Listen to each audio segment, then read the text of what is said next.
Hi, I'm Galen with Actually Air, and today I will be walking through what we do for our customers on our service maintenance. And this one is quite dirty. We have a lot of leaves, we got a lot of dirt, debris in there that can adversely affect the efficiency of the system. And what we do is we get all that out, we clean it. What can happen is those leaves and the dirt can get in there and it can actually start corroding the copper, and I've seen that, and it can wear holes through it, and it actually creates leaks. So we get all that out, and so we can make sure that the system stays clean, stays running.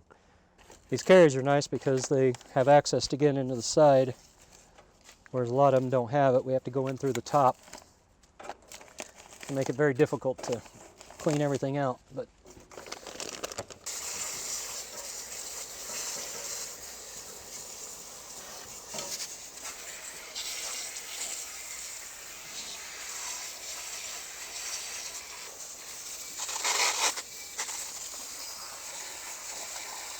dirt can get in the coils as well, especially if you live in a really dusty or dirty area.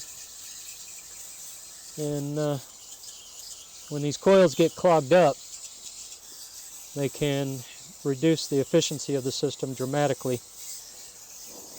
And if these are not cleaned regularly, then it just clogs up, makes the system run harder, makes the compressor work harder, and compressor wears out.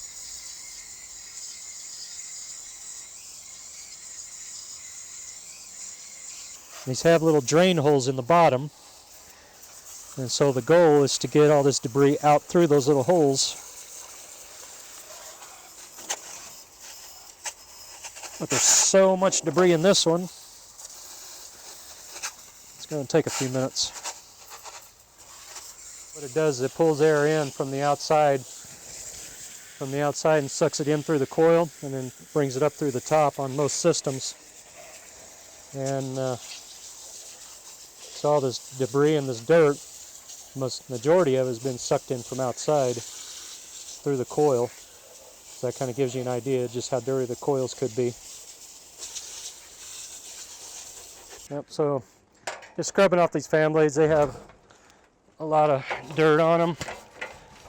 They're just trying to clean them up here to help keep the corrosion down under these trees. They can get a lot of sap on them.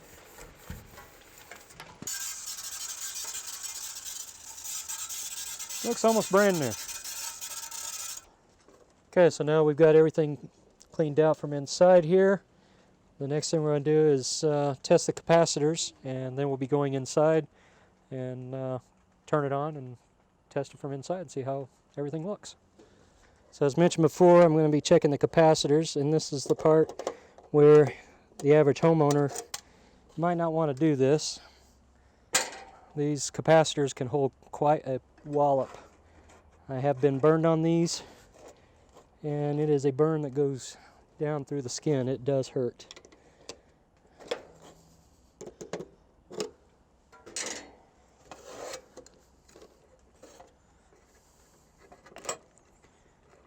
So they hold a certain, we got to have a certain specification what the manufacturer is looking for. So this one happens to be an 80 microfarad capacitor, and looks like there's a plus or minus of 10%. So anything above or below that 10%, then we are good.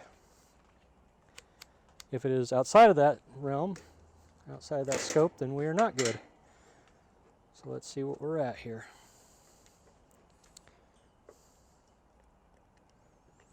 So for this one, we're at 79.92. So we're well within that 10%, so that capacitor is good.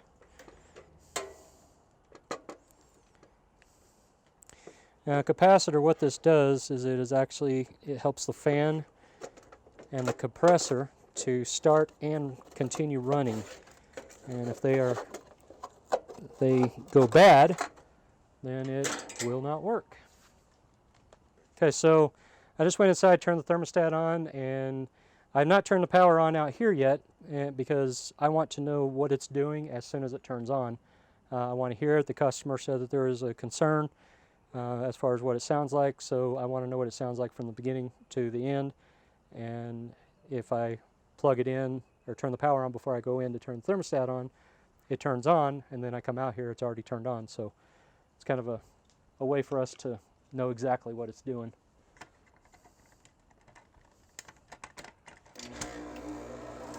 That sounds normal. So what I'm doing now, everything sounds normal, and so what I'm doing now is I'm just checking the pressures, making sure that they are where they need to be. It is a little low where it should be, what I would expect to see, but with 410A, which is what this refrigerant is, you have to give it a few minutes. You can't just automatically assume that it's low. So you got to let it run for a good 10-15 minutes before you really start making a judgment call on it.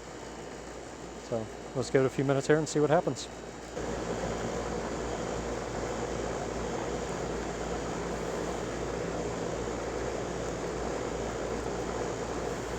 Okay, so we're about to go in and talk to the customer. There's a couple of issues that I need to talk to him about. The one being it looks like it is a little bit low on refrigerant. The other thing we want to do while we're in here is I want to go ahead and take a look at the fan and in the air handler just to make sure that everything there is good and clean. If it's not, that can affect the efficiency of the system as well and make the indoor system work harder than it needs to be. And when we talk efficiency, that is really talking about your electricity.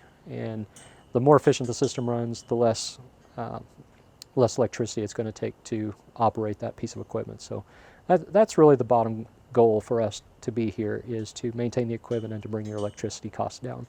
So that's the biggest reason for us to do that. There's a good close-up. So in that part, it looks pretty clean. We can get up in here, you can see it's got a lot of debris there.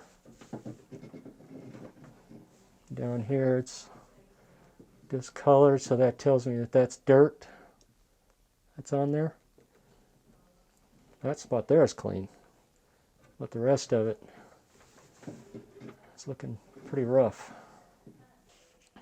If that coil is dirty, it doesn't allow the air to blow through as freely as it should, and makes the blower work harder, makes the compressor outside work hard because it just can't keep up with it, and can't push through the air that it needs, and so it makes it hard on the system and brings your efficiency down.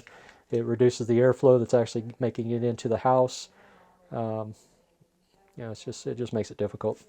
So you can see all the rust that's building up on here on this coil. It's common to see, especially old units like this one is, and that is definitely something that could be causing some leaks in the future if it hasn't already. So we had a technician out here last year. They put some refrigerant in, and now it's low again, so they probably have a small leak somewhere in the system. And for as old as this system is, as dirty as outside was, as dirty as this is with the leak, it might be time to seriously think about looking at replacing the system.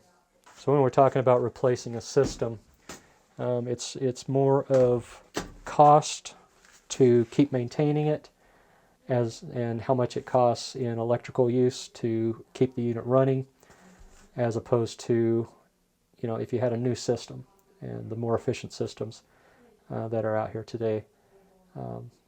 It's really a cost. It can cost you thousands of dollars to keep maintaining this over the next couple of years, whereas you could put that money towards a new system, and in the long run, it does save the customer money by doing that. All right, so just to wrap things up, we cleaned out the condenser, the heat pump, and we also went inside, looked at the air handler, found a lot of dirt that's on the air handler, which is affecting the airflow. Presented that to the customer. They have opted to wait before they do anything. Also found that it had a little bit of a refrigerant leak, so once again, customers decided to wait on that. It's their choice, and when that affects their system, then it affects me, because I want to save them as much money as possible. So anyway, that's something that we do during our service, and If you have any questions, please look us up, naturallyair.com. Thank you.